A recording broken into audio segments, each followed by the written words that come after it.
Bismillahirrahmanirrahim.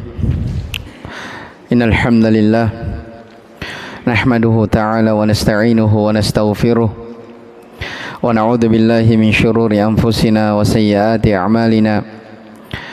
May yahdihillahu fala mudilla lahu wa may yudlil fala hadiya lahu. Asyhadu an la ilaha illallah wahdahu la syarika lahu wa asyhadu anna Muhammadan abduhu wa rasuluh. Salawatu Rabbi wa salamuhu alaihi wa sallama tasliman katsira, amma ba'd. Ikhwani wa akhwati rahimani wa rahimakumullah. Alhamdulillah, di kajian biasanya itu kita membaca dari kitab Al-Masailul Jahiliyah yang berjumlah sekitar 120 masail. Alhamdulillah telah kita selesaikan, dan insyaallah ta'ala kita akan lanjut di beberapa kitab akidah yang lainnya biidznillah ta'ala. Adapun pembahasan kita di malam hari ini biidznillah ta'ala adalah lanjutan dari pembahasan yang pernah kita bahas dahulu di tempat ini juga, terkait tentang pembatal dari amalan-amalan. Ya, dimaklumi oleh kita semuanya bahwa hidup ini memiliki tujuan dan maksud utama. Allah Subhanahu wa ta'ala menciptakan makhluknya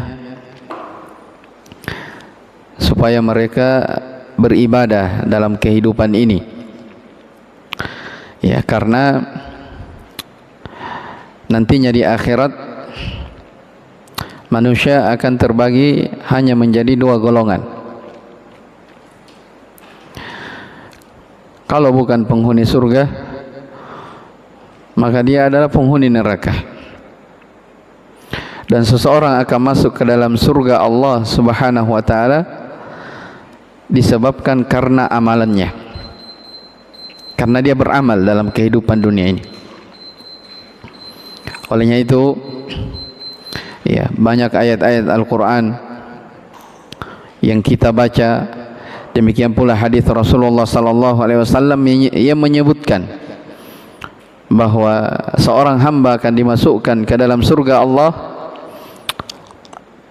bahkan mereka berjenjang-jenjang dan bertingkat-tingkat derajatnya di dalam surga disebabkan karena amalan mereka tatkala dahulunya mereka di dunia. Misalnya Allah Subhanahu wa ta'ala berfirman, walikullin darajatum mimma amilu. Setiap orang itu berderajat-derajat di dalam surga disebabkan karena amalan mereka.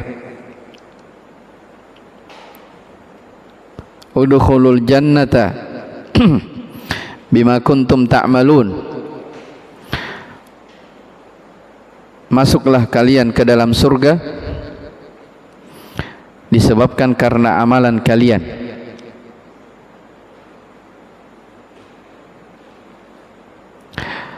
Wa tilkumul jannatu uristumuha bima kuntum ta'malun. Kata Allah dalam ayat yang lain, itulah surga yang telah diwariskan kepada kalian disebabkan karena amalan kalian. Kulu washrabu hani'an bima aslaftum fil ayyamil khaliyah. Kata Allah dalam ayat yang lain, makan dan minumlah kalian di dalam surga disebabkan karena apa yang telah kalian perbuat dalam kehidupan dunia. Maka itu ayat-ayat yang menegaskan kepada kita bahwa seseorang akan dimasukkan ke dalam surga disebabkan karena amalan-amalan mereka di dunia ini. Ya, maka kita diperintah untuk beramal. Kita diperintah untuk memperbanyak amalan di dalam kehidupan dunia ini. Ya, tentunya amalan-amalan kebajikan, amalan-amalan yang mendatangkan ridha Allah Subhanahu wa ta'ala. Karena seseorang dia akan meraih surga Allah ta'ala disebabkan karena amalan mereka. Ya. Olehnya itu datang dalam riwayat lain, kata Nabi sallallahu alaihi wa ala alihi wasallam, al-jannatu aqrabu ila ahadikum min syiraki na'lihi wan naru mithlu dzalik.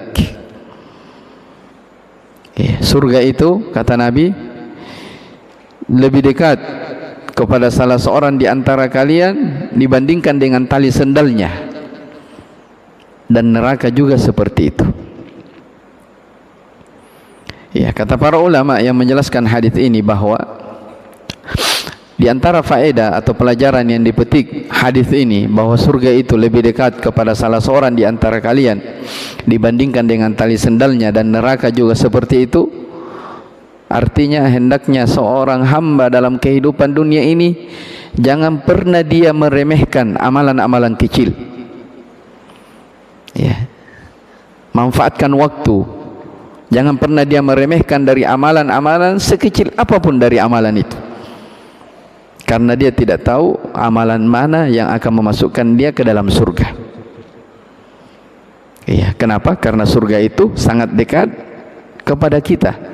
Lebih dekat surga dibandingkan dengan tali sendal seseorang. Neraka juga demikian. Ya, maka dipetik pelajaran bahwa seorang hamba dalam kehidupan dunia ini jangan dia pernah meremehkan dosa-dosa sekecil apapun itu. Karena dia tidak tahu, ya, boleh jadi dosa kecil, ya, karena diulang-ulangi dia menjadi dosa besar yang menyebabkan dia masuk ke dalam neraka. Ya, ala kullin ikhwani wa akhwati rahimani wa rahimakumullah, tujuan kita hidup di dunia ini untuk beramal. Namun, ya, telah kita sebutkan bahwa ketika seseorang diberi taufik oleh Allah untuk beramal dari amalan-amalan soleh, jangan lupa bahwa di balik dari amalan-amalan soleh tersebut ada dari penghapus-penghapus amalan. Ya, jadi jangan kita mengira, ya, hanya dosa-dosa yang bisa terhapus. Ya.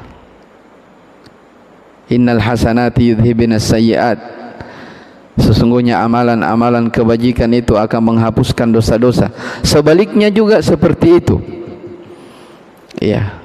Kalau dosa-dosa bisa terhapus, maka sebaliknya kadang amalan-amalan soleh yang telah kita miliki itu juga bisa terhapus.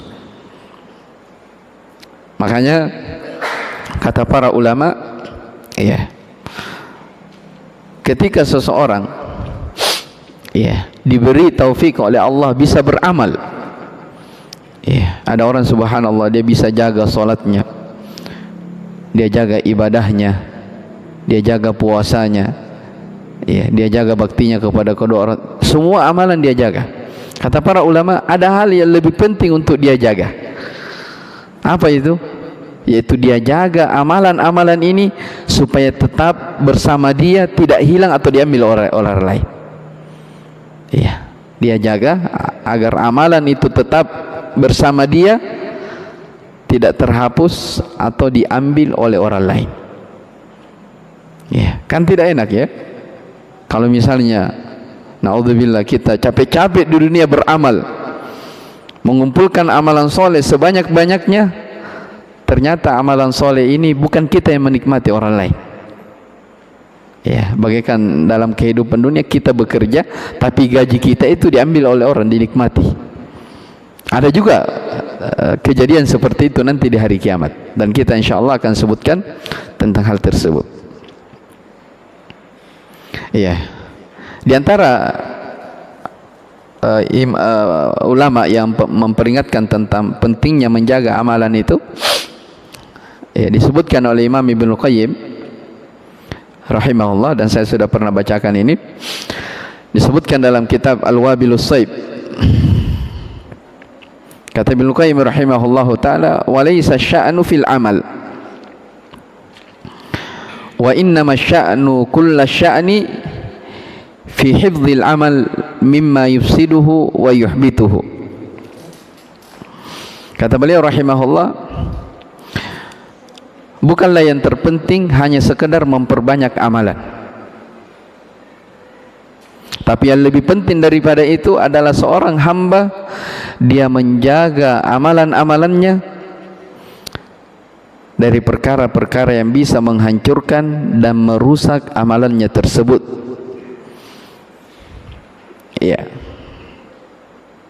Kemudian kata beliau, wa ma'rifatu ma yufsidul a'mal fi hali wuku'iha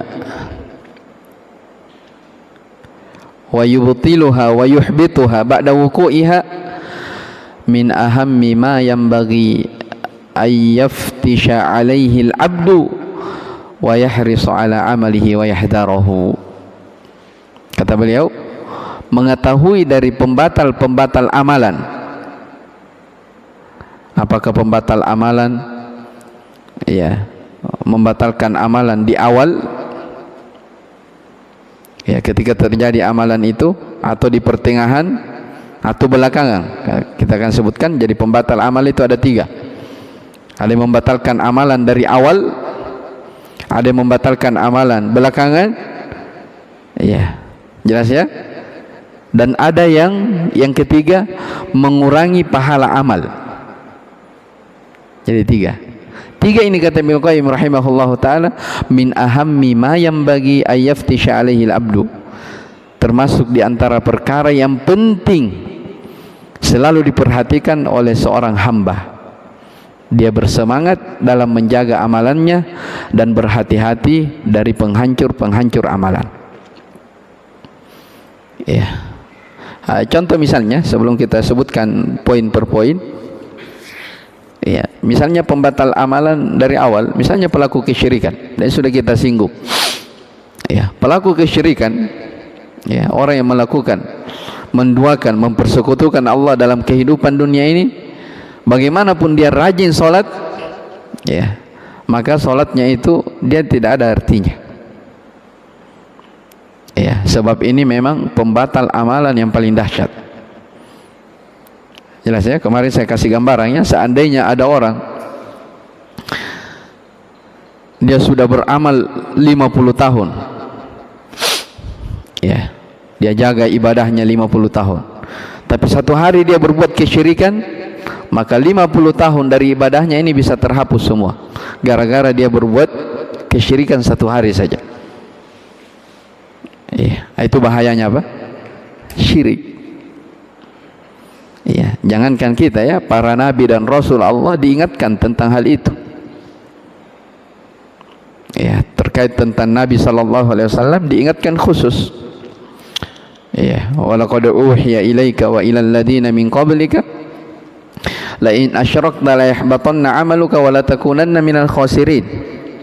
Telah diwahyukan kepada engkau dan diwahyukan pula kepada para nabi dan rasul sebelummu, wahai Muhammad, seandainya engkau berbuat kesyirikan, maka akan terhapus amalanmu.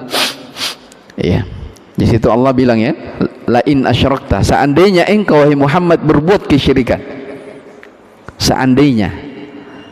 Ya, dan Nabi tidak mungkin apa? Nabi SAW tidak mungkin terjatuh ke dalam apa? Kesyirikan, karena beliau adalah orang yang paling, ya, tinggi, ya, paling sempurna tauhidnya. Ya, tapi kata Allah, seandainya Muhammad berbuat kesyirikan, maka akan terhapus amalannya dan termasuk orang-orang yang merugi. Ya, Nabi Ibrahim alaihissalam, beliau adalah panutan para nabi.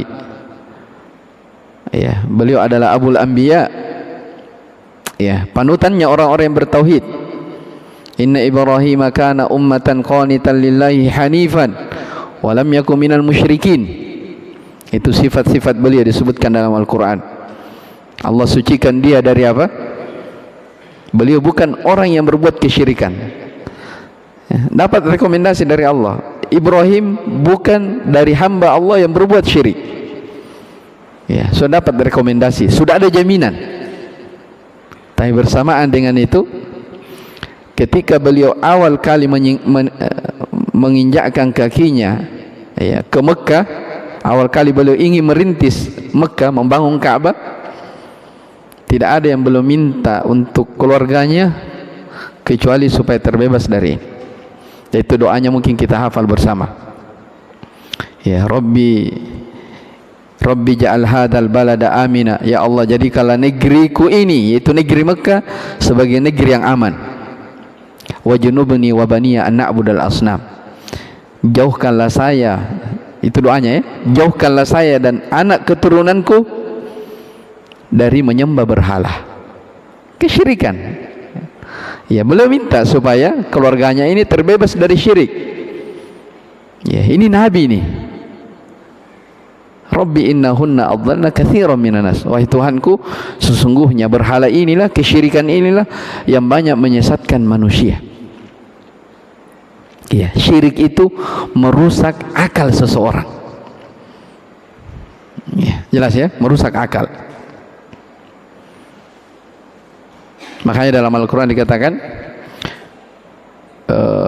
permisalan orang-orang yang berbuat kesyirikan ya. Ya ayuhan nas duriba mathalun fastami'ulah. Kata Allah, wahai sekalian manusia, Allah membuat perumpamaan, maka dengarkanlah perumpamaan ini. Ya. Innal ladzina tad'una min dunillah la yakhluqu dzubaban wala wijtama'u lah.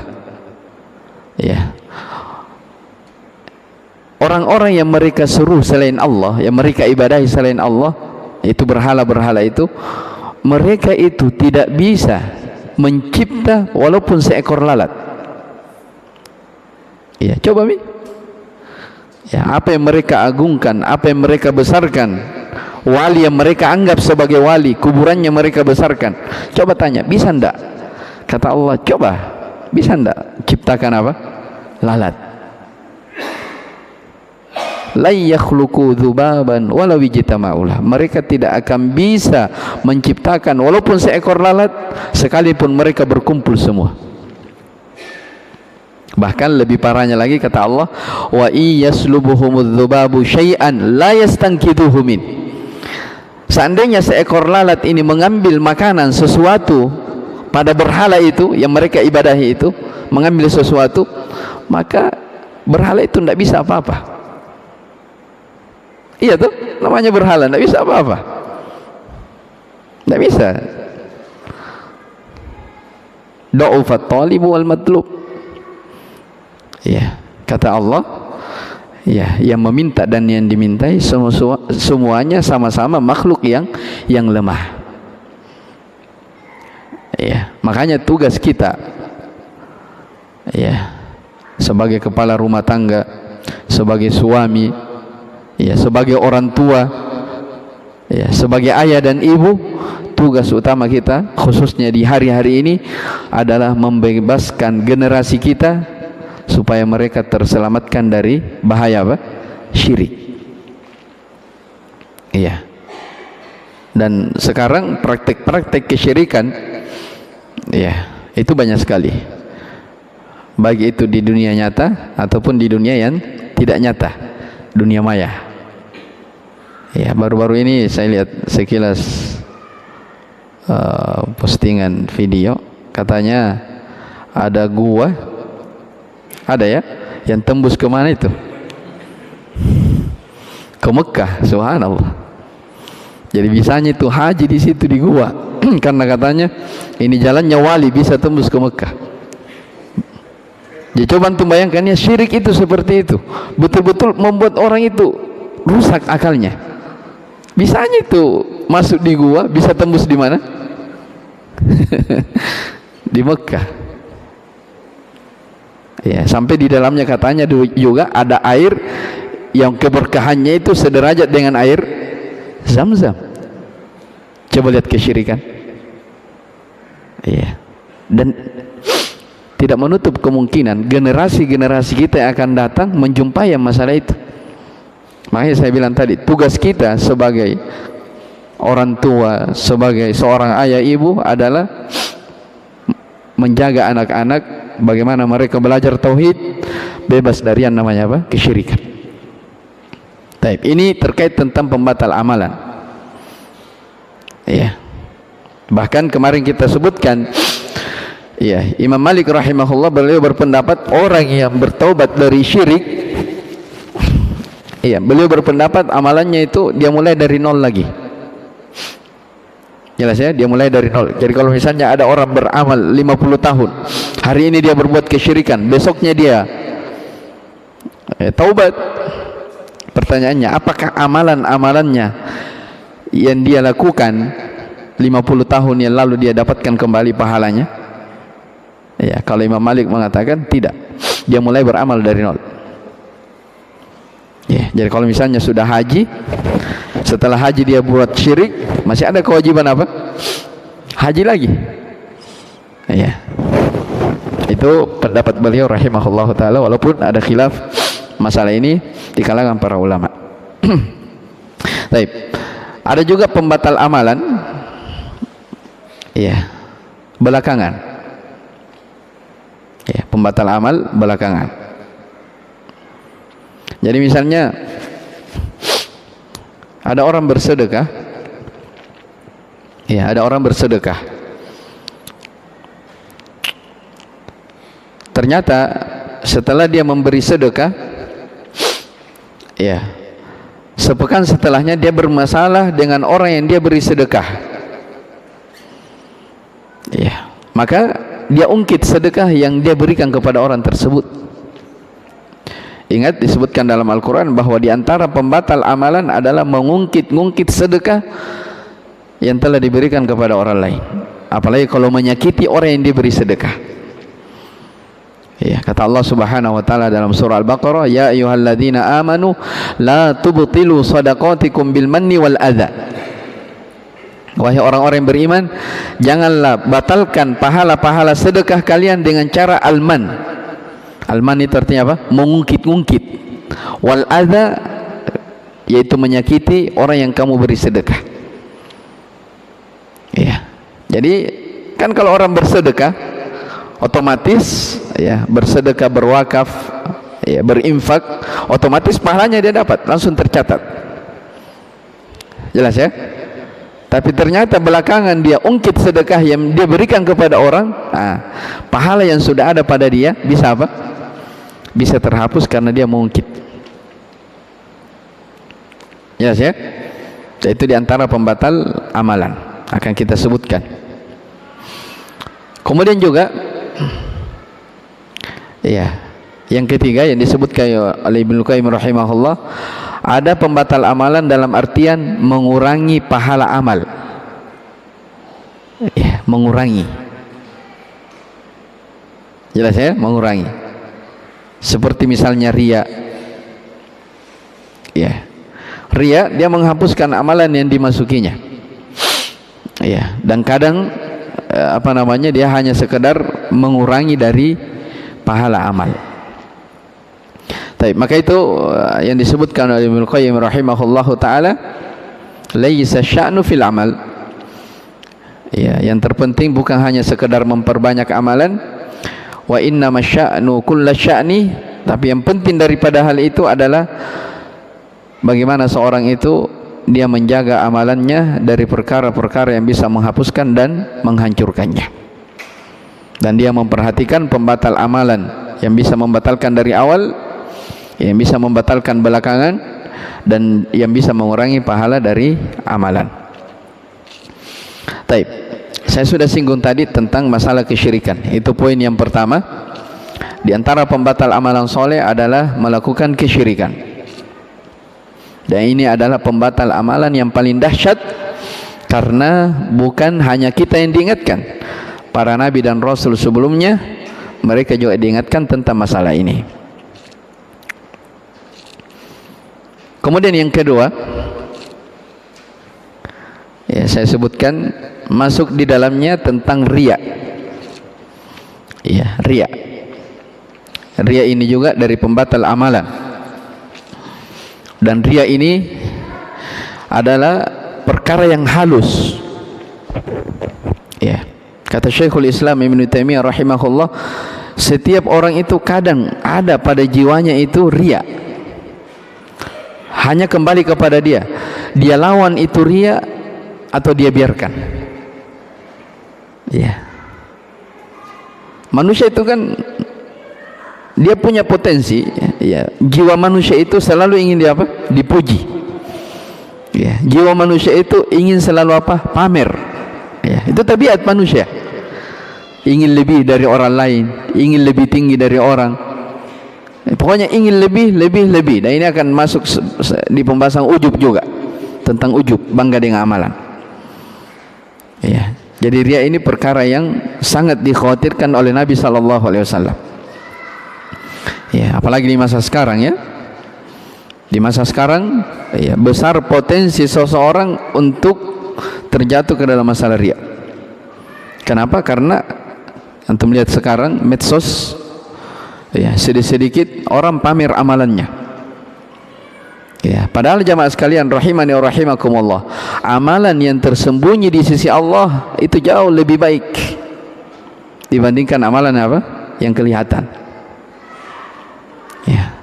Makanya di antara hikmahnya kenapa ya salat-salat yang utama dikerjakan itu semua lebih utama dikerjakan di rumah dibandingkan di masjid. Ya, kata Nabi sallallahu alaihi wasallam, afdalu salatil mar'i fi baitihi illal maktubah. Salat yang paling utama dikerjakan itu adalah salat yang dikerjakan di rumah kecuali salat wajib. Ya, kalau salat wajib diperintah di mana? Di masjid. Ya, di antara hikmahnya kata para ulama, karena rumah ini adalah tempat ibadah yang paling aman. Paling aman untuk apa? Dilihat oleh orang. Ya. Kenapa salat tahajud merupakan salat sunnah muakkadah yang paling ditekankan? Karena di situ kejujuran seorang hamba di dalam beribadah. Kenapa? Jauh dari riya. Bagaimana mau riya? Orang salat sepertiga malam, orang lagi tidur semua. Ya. Kenapa puasa? Ya. Dilipat gandakan pahalanya tanpa batas melebihi daripada amalan-amalan yang lain. Karena puasa itu salah satunya, satu-satunya ibadah yang tidak dimasuki oleh riya. Ya. Kata Nabi sallallahu alaihi wasallam, ya, as-shaumu li, atau disebutkan dalam hadits qudsi, kullu amali bini adam yudha'af al-hasanatu bi asyri amsalihha.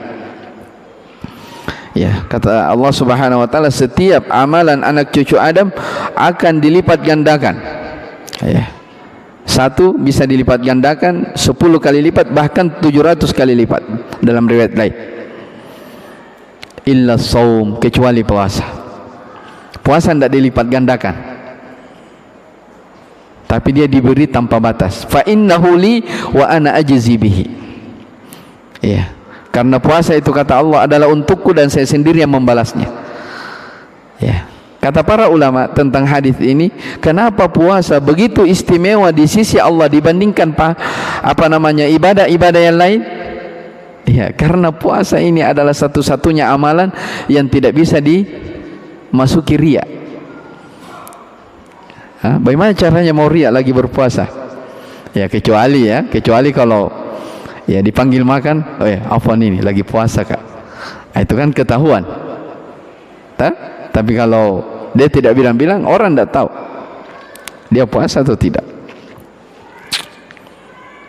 Ya, jadi intinya, ya, saya ulangi, amalan soleh yang berusaha disembunyikan oleh seorang hamba, tidak dilihat oleh orang, itu jauh lebih utama daripada apa?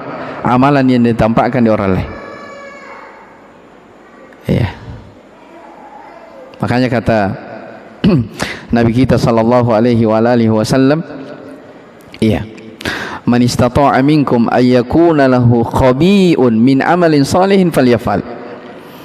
Ya, siapa saja di antara kalian yang mampu melakukan amalan soleh secara tersembunyi, kata Nabi, falyafal, lakukan. punya amalan yang hanya antum dan Allah tahu, hanya kita dan Allah yang bisa mengetahuinya, itu amalan yang terbaik. Kenapa ada 7 golongan yang dinaungi di hari yang tidak ada naungan kecuali naungan Allah?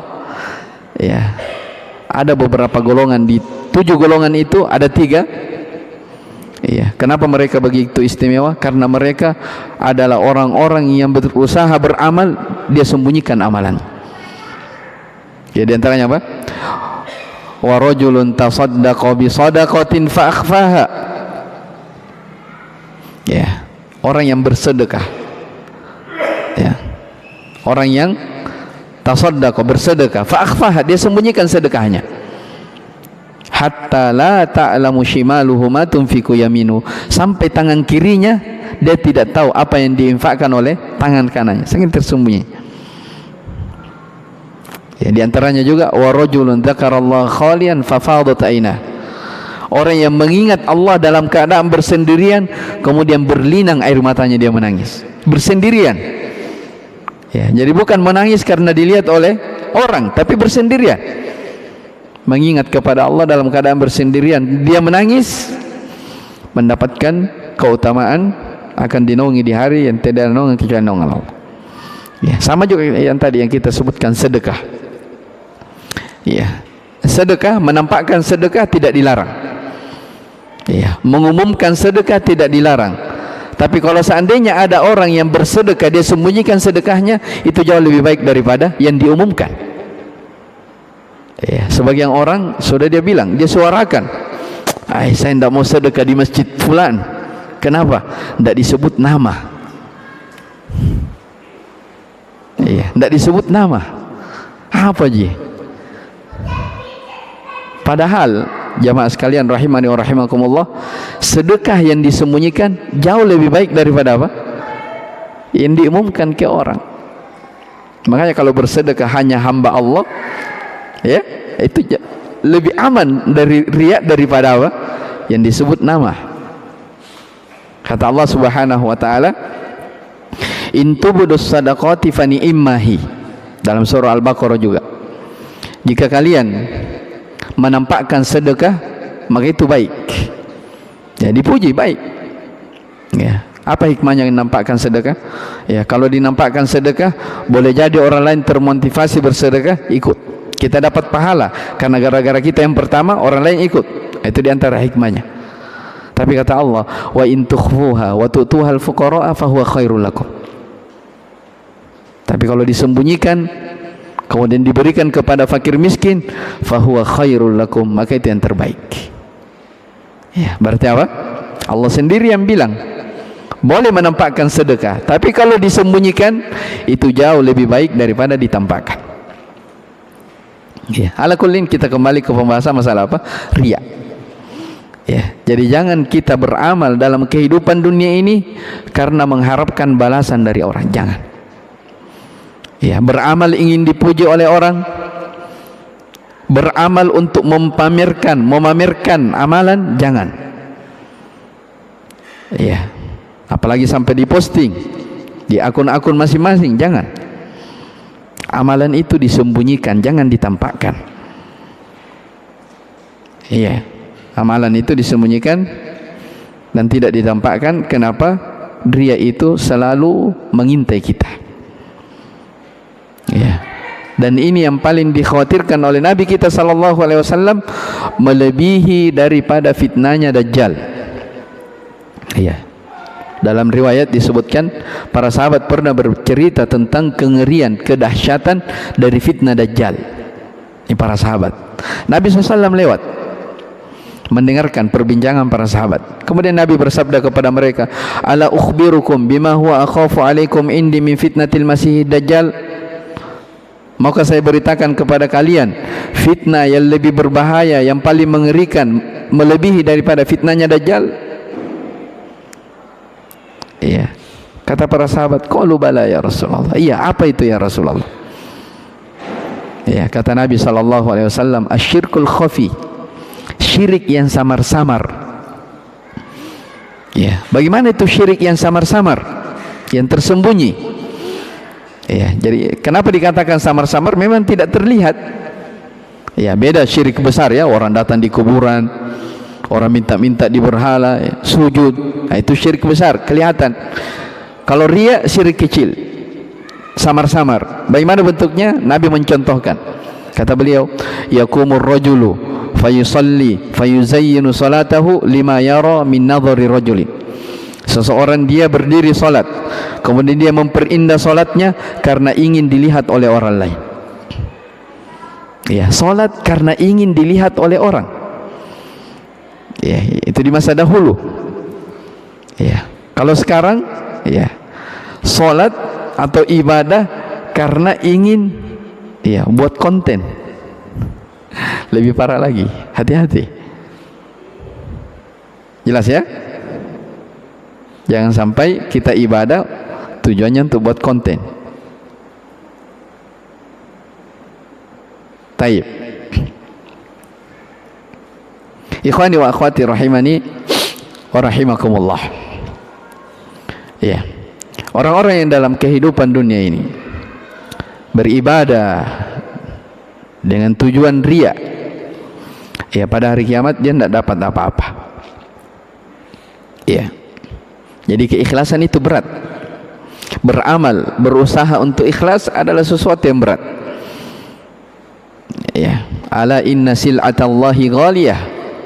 Ketahuilah bahwa barang-barang perhiasan yang ada di sisi Allah itu ghaliyah, mahal. Untuk mendapatkan surga itu mahal. Ya, kita beramal saja tidak ada jaminan, apalagi kalau tidak apa? Tidak beramal.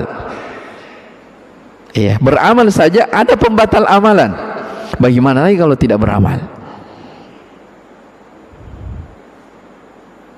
Baik, bagaimana lagi kalau tidak beramal? Kata Allah Subhanahu wa taala dalam hadits qudsi tentang orang-orang yang riya, "Idhabu ilal ladzina kuntum turauna fid dunya, hal tajiduna indahum jazaa." Di hari kiamat, orang-orang yang ibadah karena riya ini dikatakan, ya, kepadanya oleh Allah, pergi kamu kepada orang-orang yang dahulunya kamu harapkan pujiannya.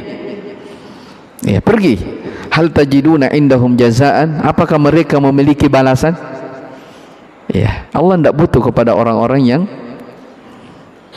riya, pamer amalan. Jelas ya? Diperintah untuk pergi cari pujian kepada orang-orang yang dahulu diharapkan rianya. Ya, apalagi ini ada lagi apalaginya. Apalagi kalau riya disertai dengan dusta.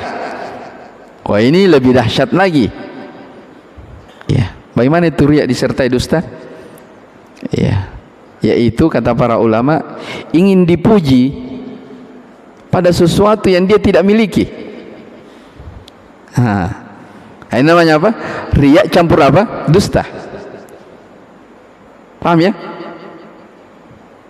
Itu namanya riya campur dusta. Ingin dipuji pada perkara yang dia sendiri tidak mengamalkan. Ya. Kata Allah Subhanahu wa taala tentang orang-orang Yahudi atau orang-orang munafikin dalam surah Al-Imran, wa yuriduna ayyuhmadu bima lam yaf'alu. Ya, mereka itu orang-orang munafikin ingin dipuji pada perkara yang mereka tidak kerjakan.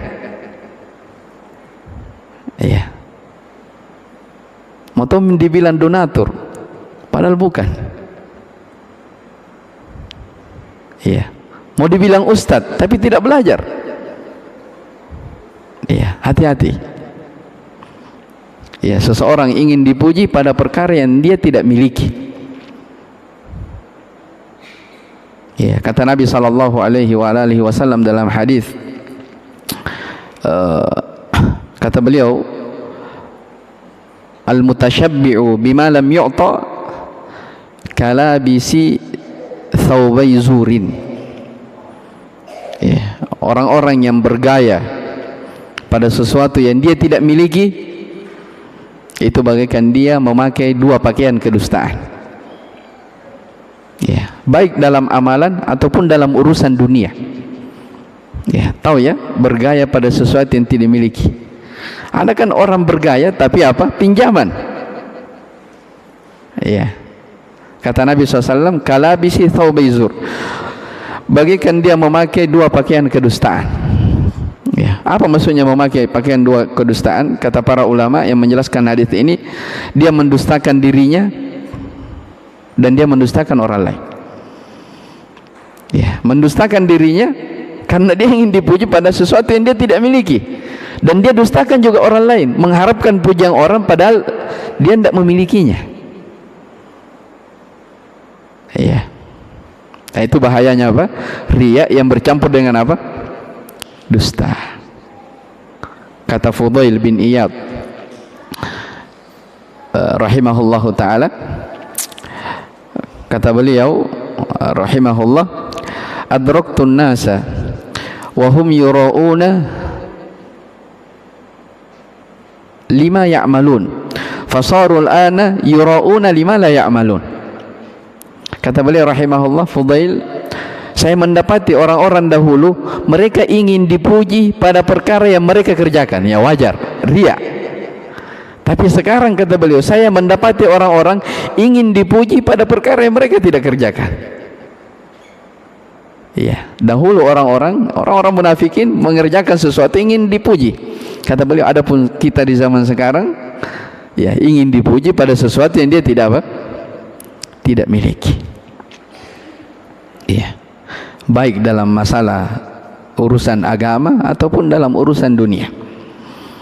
Iya, olehnya itu jamaah sekalian rahimani wa rahimahumullah, ikhwani wa akhwati rahimani wa rahimakumullah.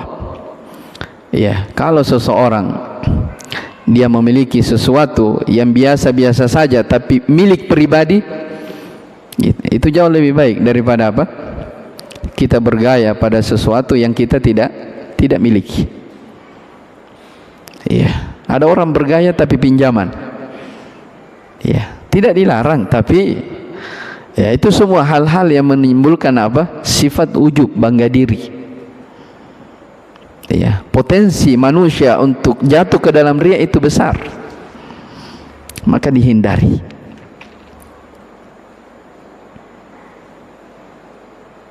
Dan ini banyak menimpa umat manusia di masa sekarang.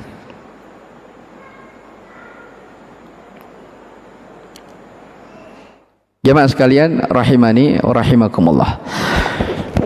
Ini terkait tentang masalah riya, dan kita singgung juga terkait tentang riya yang disertai dengan kedustaan. Ini baru satu ya, saya jelaskan, baru dua. Ini ada beberapa dari pembatal amalan soleh. Tapi kita ambil satu lagi. Di antara perkara yang bisa menghapuskan amalan kebajikan atau pahala-pahala seseorang adalah ujub, bangga dia dengan amalannya. Ya, bangga, ya mirip-mirip ya, bangga dengan amalan itu dalam artian dia ada bentuk merendahkan orang lain. Ya, ini sifat ujub juga hal yang sangat dikhawatirkan oleh Nabi kita sallallahu alaihi wasallam. Ya, bangga dengan amalan. Olehnya itu, jamaah sekalian rahimani wa rahimakumullah, ketika seseorang diberi taufik untuk beramal, misalnya ada orang diberi taufik dia bisa berpuasa, misalnya Senin Kamis, orang lain tidak bisa, ya, jangan pernah dia rendahkan orang lain. Ada orang diberi taufik dia bisa salat tahajud, salat malam, dia lihat orang tidak bisa, jangan dia merasa dirinya, oh saya min. Ya, jangan. Intinya dalam masalah kebaikan, ketika kita diberi taufik bisa beramal, orang lain tidak bisa, jangan pernah menganggap, oh kita ini wah. Jangan. Kita bisa jadi pengurus dakwah, yang lain tidak bisa, jangan merasa kalau bukan saya tidak akan begini. Kalau bukan saya kajian di sini tidak jalan. Hati-hati. Itu bisa masuk dalam perkara apa? Ujub. Ya, Allah Subhanahu wa taala menegur. Ya, sudah Isya ya. Terakhir, Allah Subhanahu wa taala menegur orang-orang Arabi dalam surah Al-Hujurat disebutkan, karena orang-orang Arabi ini mereka masuk Islam merasa dirinya ini sangat berjasa terhadap Islam. Ya, seakan-akan ada ujub, ada bangga. Mereka masuk Islam, dia akan, kalau kita masuk Islam, Muhammad ini mendapat kebaikan dari kita. Iya. Makanya Allah singgung mereka dalam surah Al-Hujurat itu.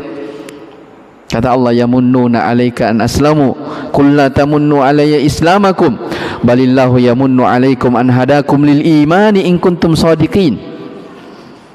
Allah telah memberikan anugerah kepada kalian. Apa itu keislaman? Ya. Jadi ada orang diberi taufik masuk Islam, itu anugerah dari Allah, taufik. Qul la tamunnu 'alayya islamakum. Katakan wahai Muhammad kepada mereka, jangan kalian mengatakan gara-gara keislaman kalian engkau memberi manfaat kepada Muhammad. Jangan. Ya. Walakin yamunnullaha 'alaikum an hadakum lil imani in kuntum shadiqin. Tetapi bersyukurlah Allah yang memberi hidayah kepada kalian sehingga kalian mendapatkan apa? Keimanan. Ya, berarti dilarang apa? Tidak boleh ujub. Ya, bangga dengan apa? Amalan. Jadi ini ketiga dari pembatal amalan, yaitu ujub. Dan disebutkan dalam hadis, cuma ini agak panjang hadisnya, mungkin nanti kita akhirkan. Ada kisah dari kalangan Bani Israel yang mereka rendahkan orang lain karena dia beramal bisa, orang lain tidak. Maka disebutkan dalam kisah itu dia dihapuskan dari amalan-amalannya. Tapi mungkin ini sudah lewat waktunya. Insyaallah taala pembahasan kita tentang pembatal amalan soleh masih ada. Kita akan lanjut di pertemuan yang akan datang biidznillah taala. Wallahu taala alam. Subhanakallah bihamdik asyhadu an la ilaha illa anta astaghfiruka wa atubu ilaik. Walhamdulillahirabbil alamin.